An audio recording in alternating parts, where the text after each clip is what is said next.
kid, you get asked this one particular question a lot. It really gets kind of annoying. What do you want to be when you grow up?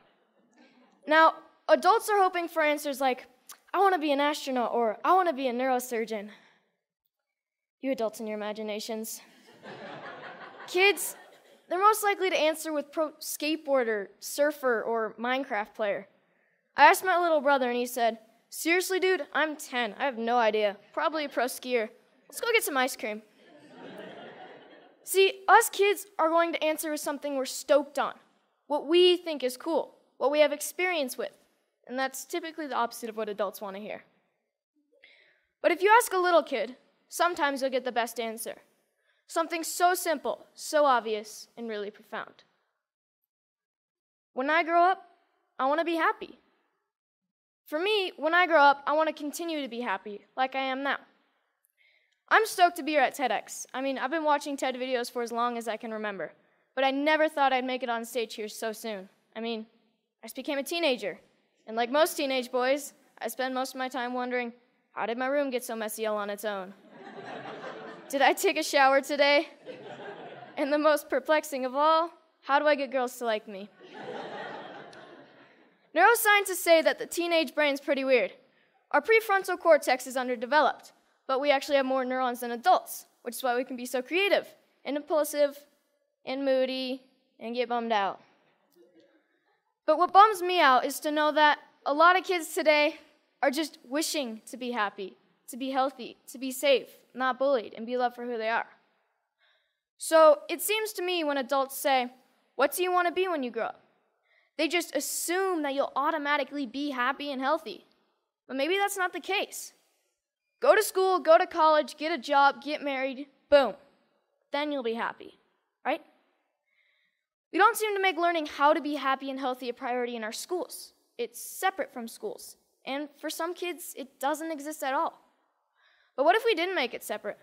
What if we based education on the study and practice of being happy and healthy? Because that's what it is, a practice, and a simple practice at that. Education is important, but why is being happy and healthy not considered education? I just don't get it. So I've been studying the science of being happy and healthy. It really comes down to practicing these 8 things: exercise, diet, nutrition, time in nature, contribution, service to others, relationships, recreation, relaxation and stress management, and religious or spiritual involvement. Yes, got that one. So these 8 things come from Dr. Roger Walsh. He calls them therapeutic lifestyle changes, or TLCs for short. He's a scientist that studies how to be happy and healthy. In researching this talk, I got a chance to ask him a few questions like, do you think that our schools today are making these 8 TLCs a priority? His response was no surprise. It was essentially no. But he did say that many people do try to get this kind of education outside of the traditional arena, through reading and practices such as meditation or yoga. But what I thought was his best response was that much of education is oriented, for better or worse, towards making a living rather than making a life. In 2006, Sir Ken Robinson gave the most popular TED Talk of all time, Schools Kill Creativity. His message is that creativity is as important as literacy, and we should treat it with the same status. A lot of parents watch those videos. Some of those parents, like mine, counted it as one of the reasons they felt confident to pull their kids from traditional school, to try something different. I realize I'm part of this small but growing revolution of kids who are going about their education differently. And you know what? It freaks a lot of people out. Even though I was only 9 when my parents pulled me out of the school system, I can still remember my mom being in tears when some of her friends told her she was crazy and it was a stupid idea. Looking back, I'm thankful she didn't cave to peer pressure, and I think she is too. So out of the 200 million people that have watched Sir Ken Robinson's talk, why aren't there more kids like me out there? Shane McConkey is my hero. I loved him because he was the world's best skier. But then one day I realized what I really loved about Shane.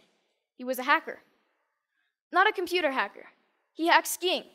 His creativity and inventions made skiing what it is today, and why I love to ski. A lot of people think of hackers as geeky computer nerds who live in their parents' basement and spread computer viruses. But I don't see it that way. Hackers are innovators. Hackers are people who challenge and change the systems to make them work differently, to make them work better. It's just how they think. It's a mindset. I'm growing up in a world that needs more people with the hacker mindset, and not just for technology. Everything is up for being hacked, even skiing, even education. So whether it's Steve Jobs, Mark Zuckerberg, or Shane McConkey, having the hacker mindset can change the world. Healthy, happy, creativity, and the hacker mindset are all a large part of my education. I call it hack schooling. I don't use any one particular curriculum, and I'm not dedicated to any one particular approach. I hack my education. I take advantage of opportunities in my community and through a network of my friends and family.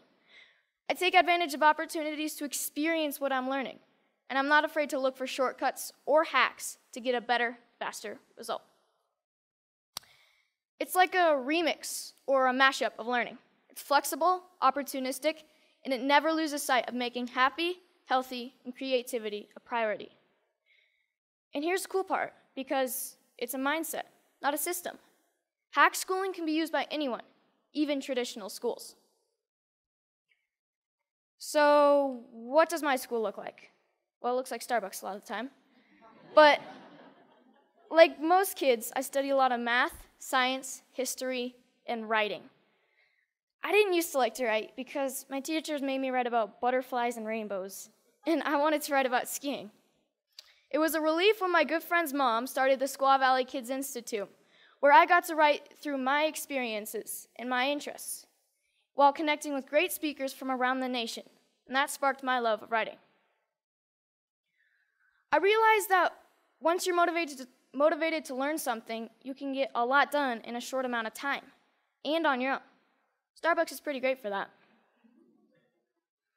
Hacking physics was fun. We learned all about Newton and Galileo, and we experienced some basic physics concepts like kinetic energy through experimenting and making mistakes. My favorite was the giant Newton's cradle that we made out of bowling balls, I think. No, bocce balls. We experimented with a lot of other things like bowling balls and even giant jawbreakers. Project Discovery's ropes course is awesome and slightly stressful. When you're 60 feet off the ground, you have to learn how to handle your fears, communicate clearly, and most importantly, trust each other. Community organizations play a big part in my education. At High Fives Foundation's Basics program, being aware and safe in critical situations, we spent a day with the Squaw Valley Ski Patrol to learn more about mountain safety. Then the next day, we switched to science of snow, weather, and avalanches. But most importantly, we learned that making bad decisions puts you and your friends at risk. Young Chautauqua brings history to life. You study a famous character in history until you can stand on stage and perform as that character and answer any question about their lifetime. In this photo, you see Al Capone and Bob Marley getting grilled with questions at the historical Piper's Opera House in Virginia City, the same stage where Harry Houdini got his start. Time in nature is really important to me. It's calm, quiet, and I get to just log out of reality. I spend 1 day a week outside all day. At my Foxwalker classes, our goal is to be able to survive in the wilderness with just a knife. We learn to listen to nature. We learn to sense our surroundings. And I've gained a spiritual connection to nature that I never knew existed. But the best part is that we get to make spears, bows and arrows, fires with just a bow drill, and survival shelters for the snowy nights when we camp out.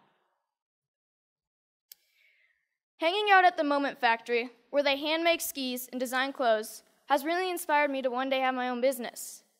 The guys at the factory have showed me why I need to be good at math, be creative, and get good at sewing. So I got an internship at Big Truck Brand to get better at design and sewing. Between fetching lunch, scrubbing toilets, and breaking their vacuum cleaner, I'm getting to contribute to clothing design, customizing hats, and selling them. The people who work there are happy, healthy, creative, and stoked to be doing what they're doing. This is by far my favorite class. So this is where I'm really happy, powder days. And it's a good metaphor for my life. my education, my hack schooling. If everyone skied this mountain, like most people think of education, everyone would be skiing the same line, probably the safest, and most of the powder would go untouched. I look at this and see 1,000 possibilities. Dropping the cornice, shredding the spine, looking for a tranny from cliff to cliff. Skiing to me is freedom, and so is my education. It's about being creative, doing things differently. It's about community and helping each other. It's about being happy and healthy among my very best friends. So I'm starting to think I know what I might want to do when I grow up. But if you ask me, what do I want to be when I grow up? I'll always know that I want to be happy. Thank you.